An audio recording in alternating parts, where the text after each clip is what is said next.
15 years of dedication to Mercy General Hospital, and this is what it came down to: being dismissed like an orderly who'd wandered into the wrong room. Dr. Victor Preston's words echoed in my head as I walked away from the boardroom. This is for actual doctors, not just some nurse. I clutched my designer handbag containing the $50 million check that would save the hospital from bankruptcy and smiled. Tomorrow, they'd learn what just some nurse could do. My name is Alexander Mitchell, and I've spent my entire career being underestimated. When you're a nurse, people see the uniform, not the person. They don't see the nights you spend studying investment reports between rounds.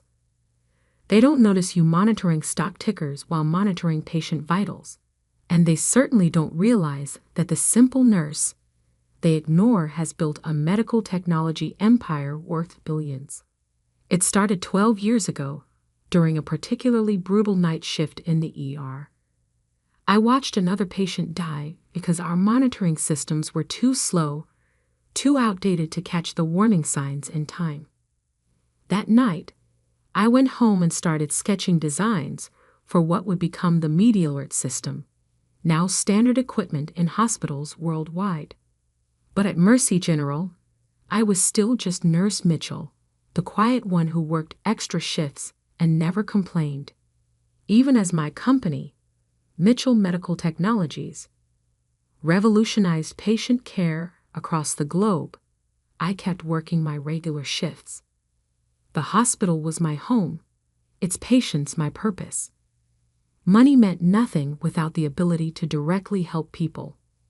Nurse Mitchell, a familiar voice called out as I walked down the corridor. Dr. Sarah Wong, one of the few doctors who treated nurses with respect, hurried to catch up. Did they let you into the board meeting? I shook my head, adjusting my badge, still marked nursing staff, despite the fact that I could buy this hospital 10 times over. Apparently, it's for actual doctors only. Sarah's face darkened. That's ridiculous. You've been here longer than most of them. You understand this hospital better than anyone. If she only knew how true that was. For the past 5 years, I'd been anonymously supporting Mercy General through a complex network of shell companies and charitable foundations. Every time the hospital faced a financial crisis, mysterious donations appeared. New equipment arrived just when the old machines were failing. Scholarship funds materialized for promising medical students. But now, with Mercy General facing its biggest crisis yet, the anonymous approach wouldn't work.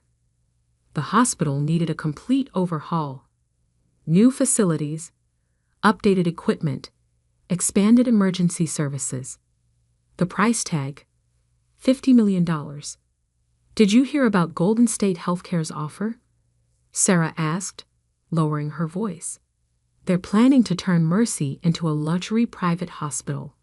No more charity cases, no more emergency services for the uninsured. I nodded grimly. Golden State Healthcare, a profit-focused corporation, had been circling Mercy General like vultures. Their CEO, Maxwell Richards, saw our struggling community hospital as prime real estate for his chain of exclusive medical centers. The board meets tomorrow to vote on the sale, Sarah continued. Dr. Preston's pushing hard for it. Says it's our only option. Dr. Victor Preston, chief of surgery and board chairman, was the biggest advocate for the sale. He'd been promised a prestigious position in Golden State's hierarchy, assuming he could deliver Mercy General on a silver platter. What he didn't know was that I'd spent the last month quietly buying up the hospital's debt through various subsidiaries. The check in my bag wasn't just a donation, it was a takeover. How's Tommy doing? I asked, changing the subject as we approached the pediatric ward. Tommy Martinez, a 10-year-old fighting leukemia, was one of our long-term patients. His family couldn't afford private care, making him exactly the kind of patient Golden State would reject. Hanging in there, Sarah sighed. The new treatment's showing promise, but it's expensive, I finished. Tommy's experimental treatment was another of my anonymous gifts to the hospital. He'll make it, Sarah. We won't let him down. My phone buzzed, a message from my company's legal team. Documentation prepared. Ready to proceed with Operation Mercy tomorrow.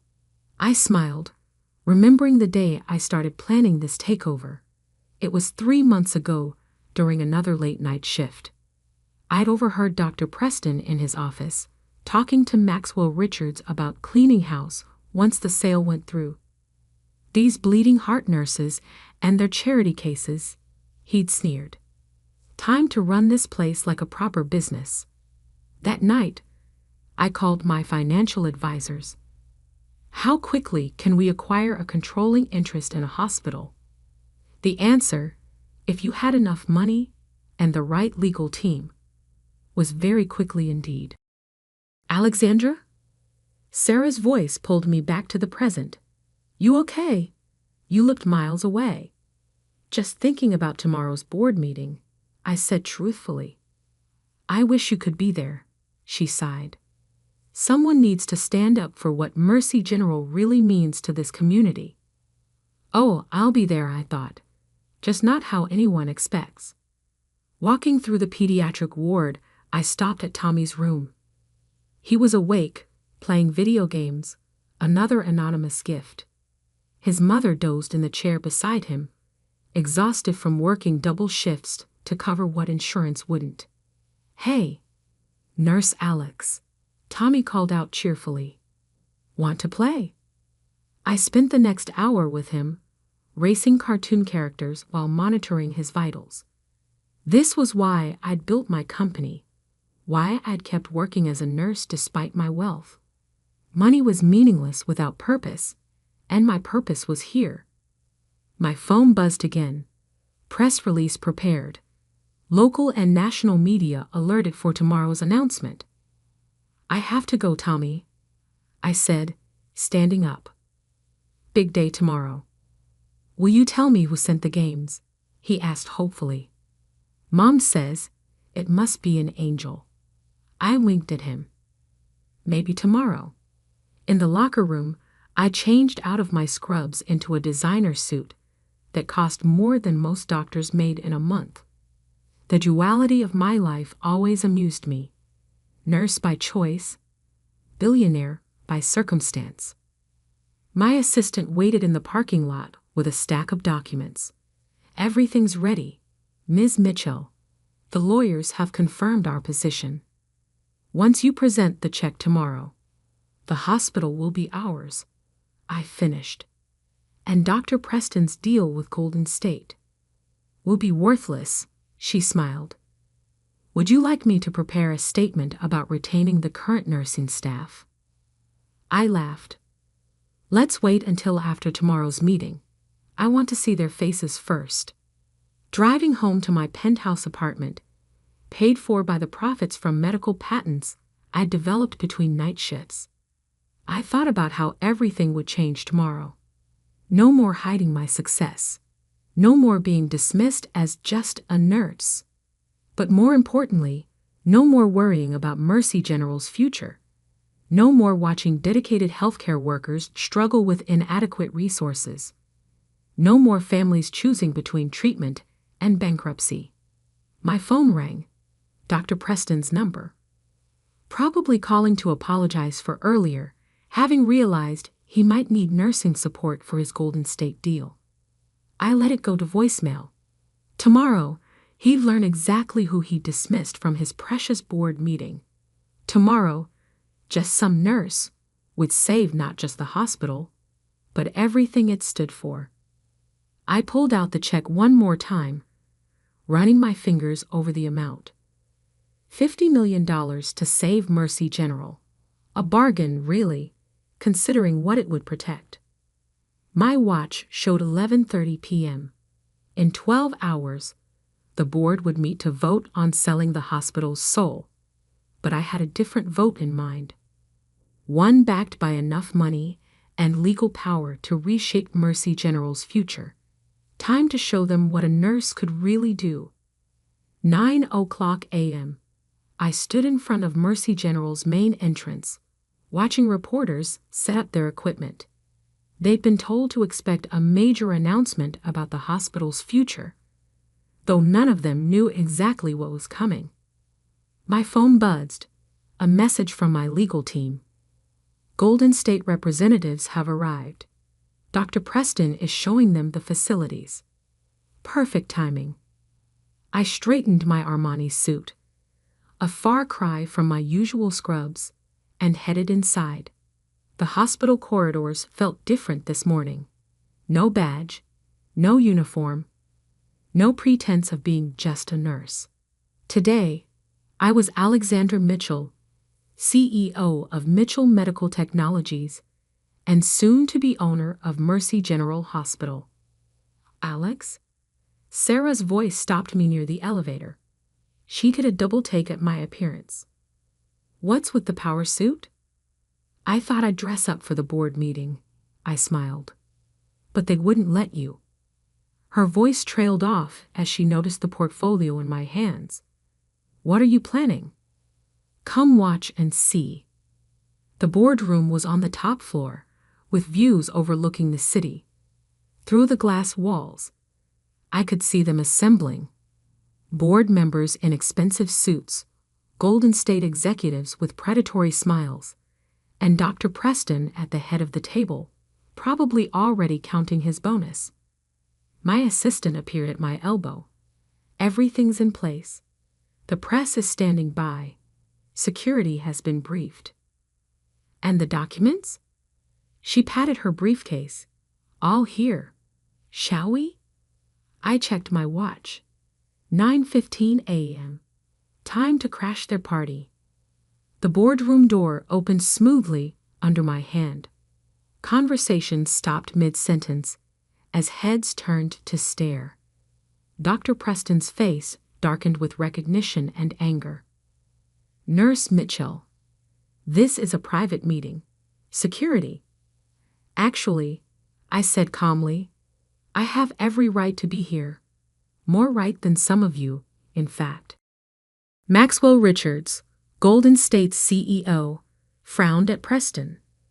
Who is this? Nobody, Preston snapped. Just a nurse who doesn't know her place. Security will remove. Alexander Mitchell. I cut in smoothly. CEO of Mitchell Medical Technologies and majority debt holder of Mercy General Hospital. The silence was absolute. Preston's face went from red to white as the implications hit him. Several board members started frantically Googling on their phones. Impossible, Preston whispered. My assistant stepped forward, opening her briefcase. The documentation is quite clear. Over the past 3 months, Ms. Mitchell's companies have acquired controlling interest in Mercy General's debt obligations. Additionally, she began distributing folders containing proof of my ownership, my company's financials, and, most importantly, evidence of Preston's backroom dealings with Golden State. This is outrageous. Preston stood, his chair scraping back. The sale to Golden State is already arranged. Is it? I smiled, pulling out the check. Because I'm prepared to offer an alternative. $50 million, Dr. Preston. Enough to clear the hospital's debt, upgrade all facilities, and establish an endowment for future growth. Maxwell Richards leaned forward, shark-like eyes reassessing me. Mitchell Medical Technologies. The Media Alert System. That was you. I nodded. Along with 37 other medical patents currently in use worldwide, including, Dr. Preston, the surgical monitoring system you praised in last month's medical journal. Preston collapsed back into his chair, remembering his glowing review of technology created by just some nurse. The boardroom door opened again. Sarah entered, followed by a stream of hospital staff. Nurses, technicians, orderlies. The people Preston had never bothered to notice. "What is this?" he demanded. "Witnesses," I said simply. "The people who actually make this hospital work.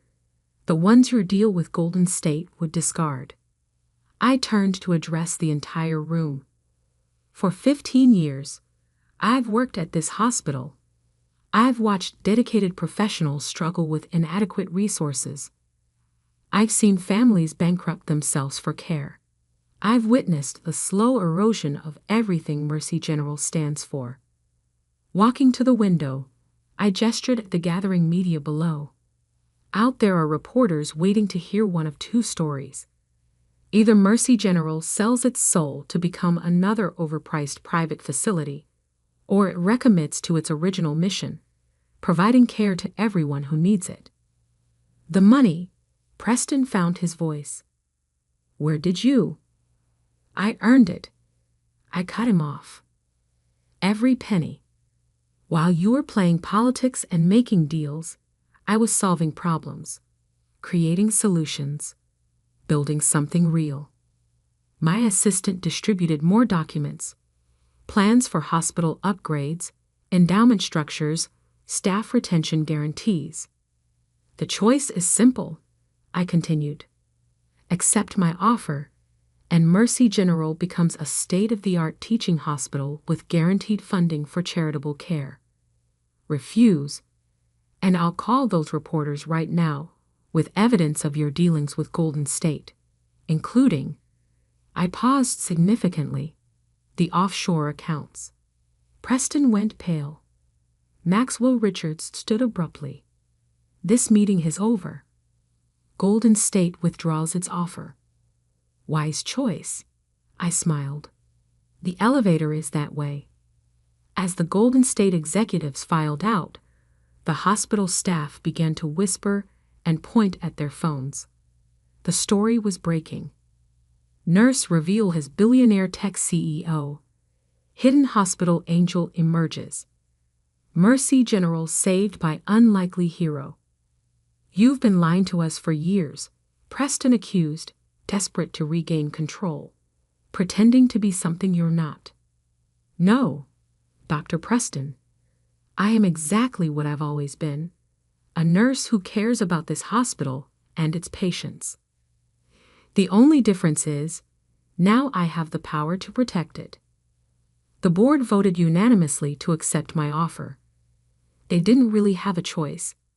I already controlled most of the hospital's debt. But the public show of support would make the transition smoother. As the meeting concluded, Sarah approached me, shaking her head in amazement. All this time, those anonymous donations, the new equipment, Tommy's treatment. "Guilty?" I admitted. "Though I'd appreciate if you didn't tell him just yet. Let him believe in angels a little longer." The boardroom slowly emptied, leaving me alone with Preston.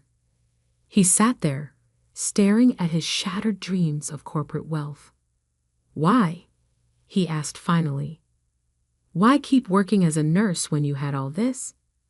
I thought about Tommy playing his video games, about his mother working double shifts, about every patient who needed more than just medical care.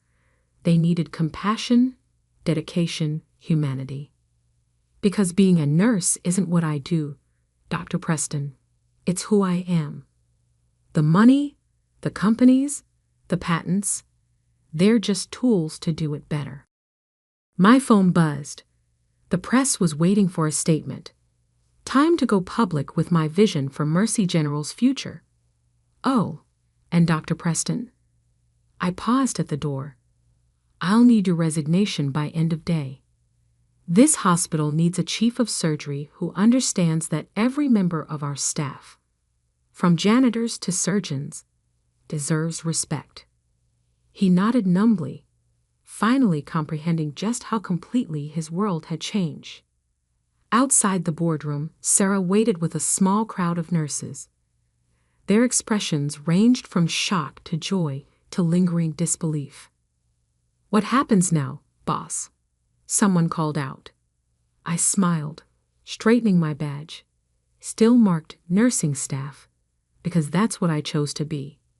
Now we build the hospital our patients deserve, starting with the pediatric ward.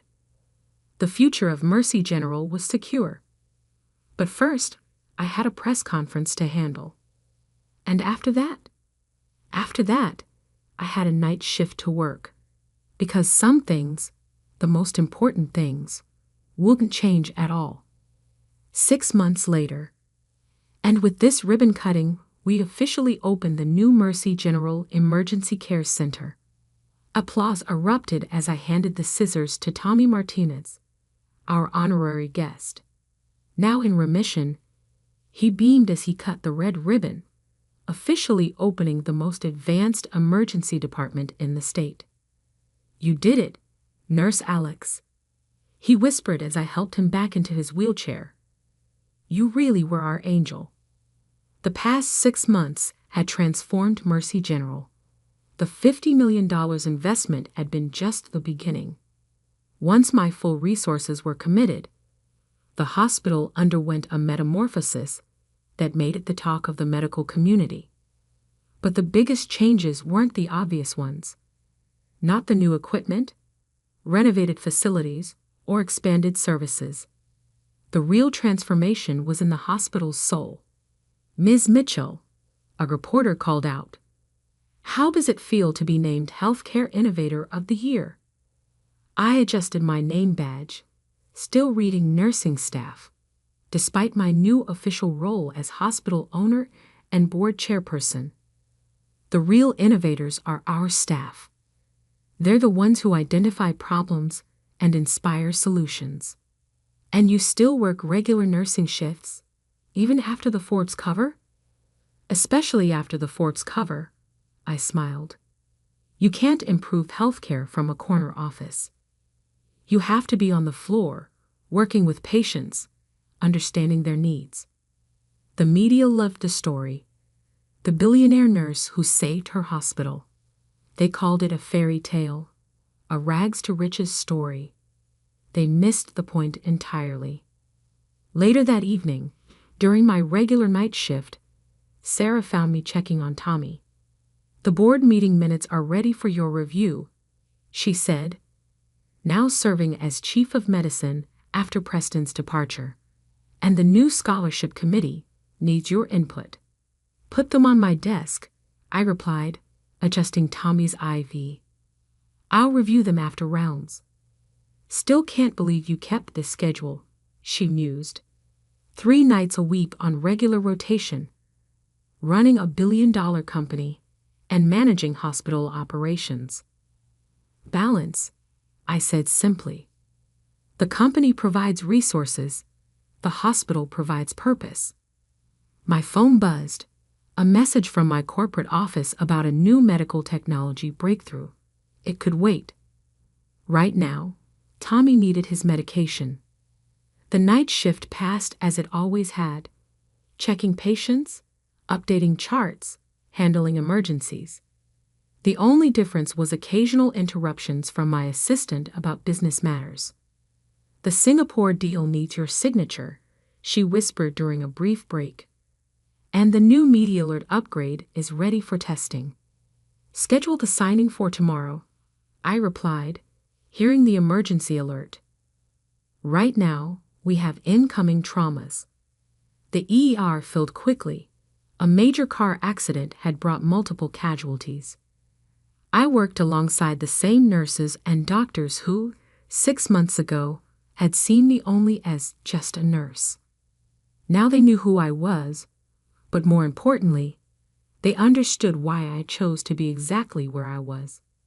"Nurse Mitchell," Dr. Rodriguez called out, "we need your expertise on this patient's monitoring setup." The Media Alert system, my first major invention, had evolved based on direct experience with patients. Every upgrade, every improvement came from real-world needs identified during shifts like this.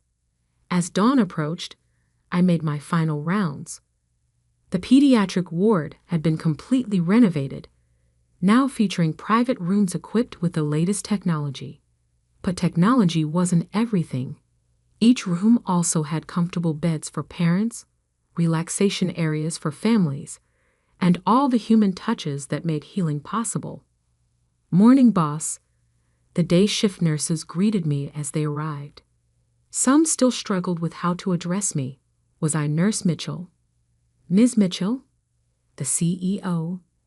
I'm still just Alex. I reminded them, the titles don't matter. In my office, a modest space near the nurses' station, not the palatial boardroom, I finally tackled the administrative work.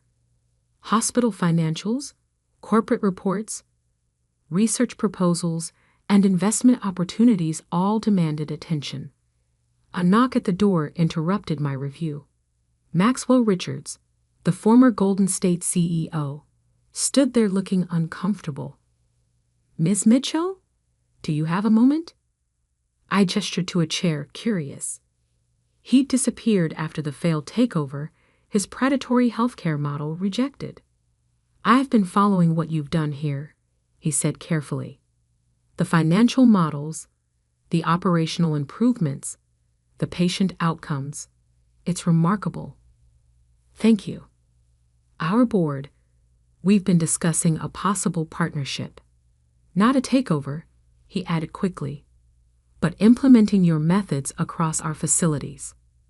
Making healthcare more humane. I studied him thoughtfully.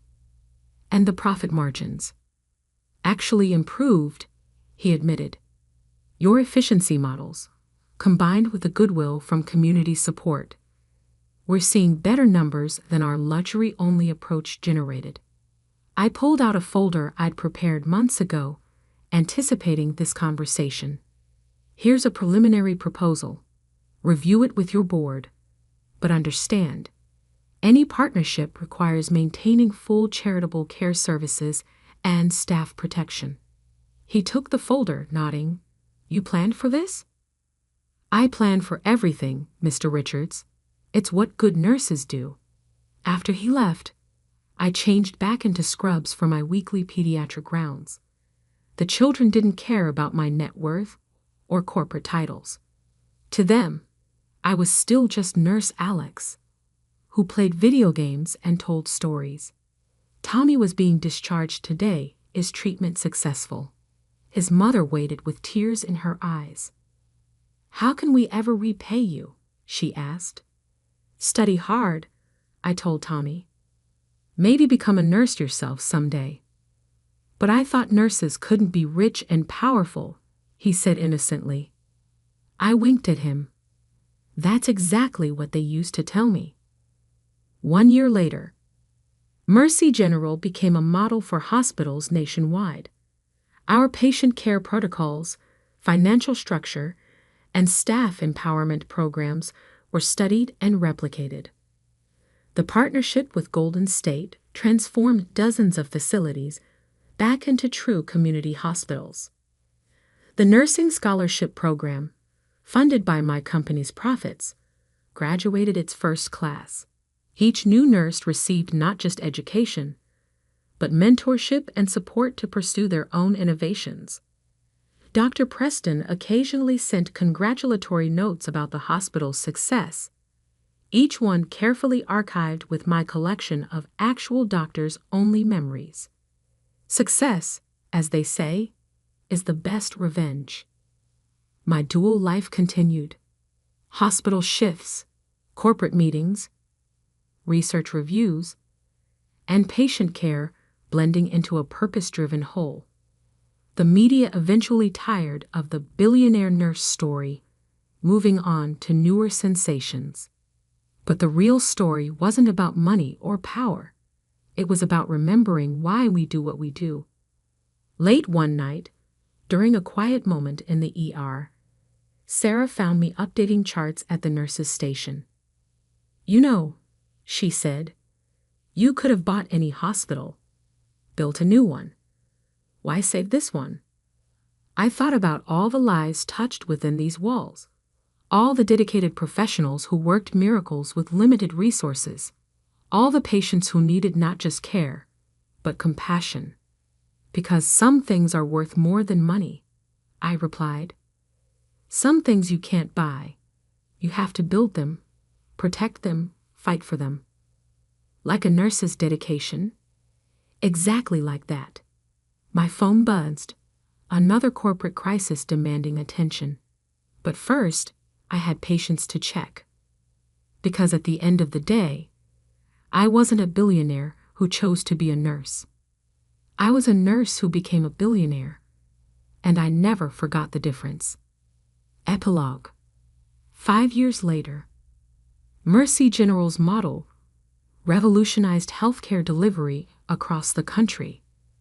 Other hospitals adopted our approach, balancing advanced technology with human compassion, financial stability with charitable mission. The MediAlert system evolved into a comprehensive healthcare platform, saving countless lives worldwide. Every upgrade still came from direct patient care experience, from real nurses solving real problems. Tommy graduated high school as valedictorian, heading to nursing school on a full scholarship. His graduation speech mentioned angels who walk hospital corridors in nurses' uniforms, proving that power and compassion aren't mutually exclusive. I still work night shifts, still wear the same badge, still believe in the importance of direct patient care. My corporate empire grows, but its purpose remains unchanged. Supporting and advancing the work that happens in hospital corridors every day. Sometimes, new staff members are surprised to find the hospital's owner changing bedpans or checking vitals. They expect wealth to mean distance, power to mean delegation. They don't understand that true power comes from purpose, not position. That real success isn't about escaping the front lines. It's about improving them. Just a nurse, they used to say. Now they understand. There's no such thing as just a nurse. There are only people dedicated enough to do whatever it takes. Whether that's inventing new technology, building business empires, or simply holding a patient's hand through the darkest hours of the night. That's what I am. That's what I'll always be.